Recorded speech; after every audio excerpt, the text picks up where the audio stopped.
সংঘাত নয়, শান্তি ও সম্প্রীতির বাংলাদেশ গড়ি।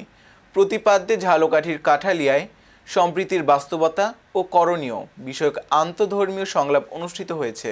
শনিবার ১৩ ডিসেম্বর উপজেলা পরিবার পরিকল্পনা কার্যালয়ের সভাকক্ষে এই সংলাপ অনুষ্ঠিত হয়। এতে প্রধান অতিথি ছিলেন উপজেলা সুজনের সভাপতি ও শহীদ রাজা ডিগ্রি কলেজের ভারপ্রাপ্ত অধ্যক্ষ মোহাম্মদ আব্দুল হালিম। অনুষ্ঠানে সভাপতিত্ব করেন পিস অ্যাম্বাসেডর নেটওয়ার্ক বরিশাল অঞ্চলের কোঅর্ডিনেটর ও উপজেলা সুজনের সম্পাদক ফারুক হোসেন খান।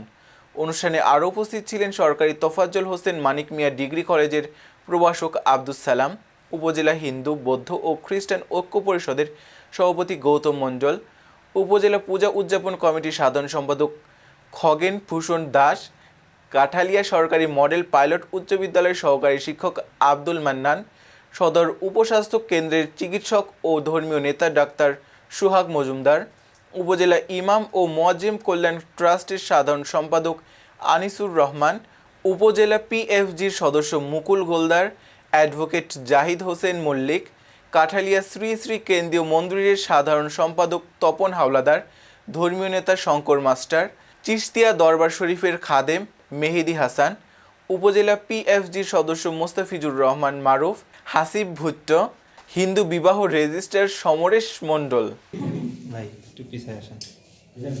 আরো পিছনে প্রয়োজন হ্যাঁ সবাই আমার খবর দেখো আছে তো আরে একটু আত্ম দিয়ে দাও